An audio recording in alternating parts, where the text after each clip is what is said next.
Kisah Para Rasul pasal 5. Ananias dan Safira. Ada seorang laki-laki bernama Ananias dan istrinya bernama Safira. Ananias juga menjual sebidang tanah yang dimilikinya, tetapi ia hanya memberikan sebagian uang hasil penjualan itu kepada para rasul dan diam-diam menyimpan sisanya untuk dirinya sendiri. Istrinya mengetahui hal itu dan menyetujuinya. Tetapi Petrus berkata, "Ananias, kenapa kamu membiarkan iblis menguasai hatimu? Kamu menyimpan sebagian dari hasil penjualan itu untuk dirimu sendiri dan berbohong kepada Roh Kudus. Sebelum kamu menjualnya, tanah itu milikmu bukan?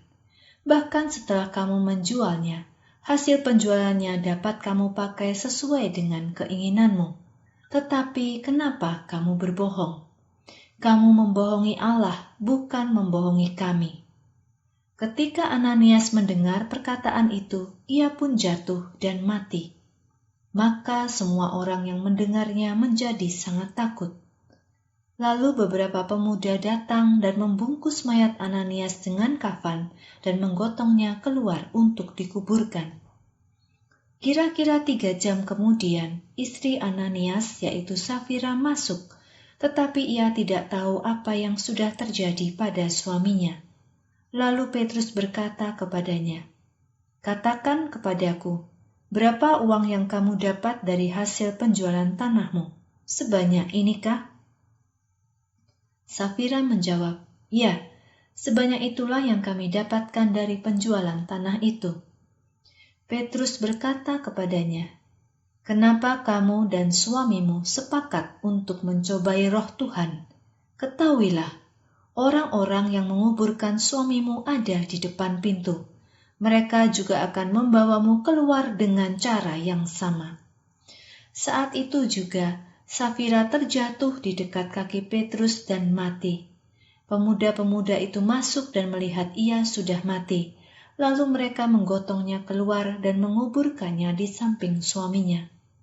Maka seluruh jemaat dan semua orang yang mendengar tentang hal ini menjadi sangat takut. Bukti-bukti dari Allah.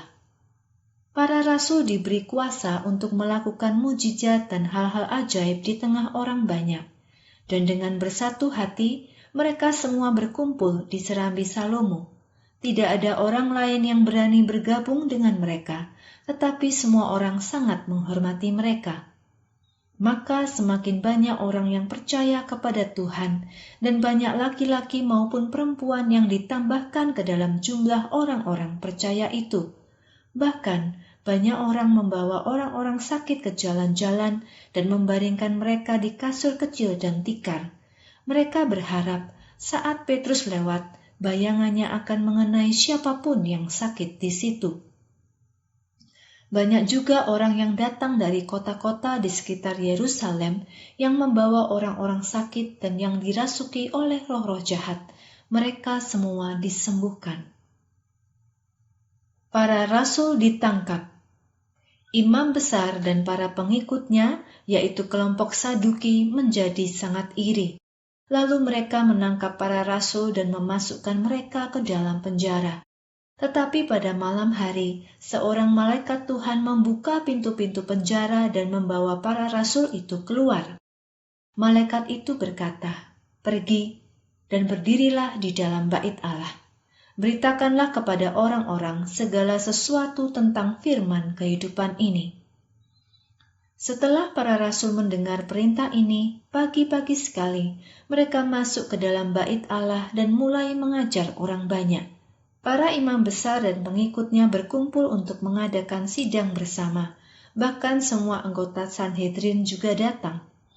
Lalu mereka mengirim pesan ke penjara untuk membawa para rasul itu kepada mereka. Ketika petugas sampai di penjara, mereka tidak menemukan para rasul di sana. Jadi mereka kembali dan melaporkan hal itu. Mereka berkata, "Pintu penjara masih aman terkunci dengan para pengawal berdiri di depan pintu-pintu. Tetapi ketika kami membuka pintu-pintunya, penjara itu telah kosong." Ketika kepala penjaga bait Allah dan para imam kepala mendengar laporan itu, mereka bingung dan bertanya-tanya, bagaimana mungkin itu terjadi? Kemudian seorang lain datang dan berkata kepada mereka, "Lihat, orang-orang yang kamu penjarakan itu sedang berdiri di dalam bait Allah dan mengajar orang banyak." Maka kepala penjaga bait Allah beserta anak buahnya menuju bait Allah. Mereka membawa para rasul itu keluar tanpa memakai kekerasan karena mereka takut kalau orang banyak akan melempari mereka dengan batu. Para pengawal membawa rasul-rasul untuk duduk di hadapan mahkamah agama untuk disidang. Ia bertanya, "Kami sudah menyuruh kamu untuk tidak lagi mengajar dengan menggunakan nama itu. Tetapi apa yang sudah kamu lakukan? Kamu sudah memenuhi Yerusalem dengan ajaran itu dan akan menyalahkan kami atas kematian Yesus." Tetapi Petrus dan rasul-rasul yang lain menjawab, "Kami harus taat kepada Allah, bukan kepada manusia. Allah nenek moyang kita sudah membangkitkan Yesus yang kamu bunuh di atas kayu salib. Allah meninggikan Yesus dengan menempatkan dia di sebelah kanan tahtanya.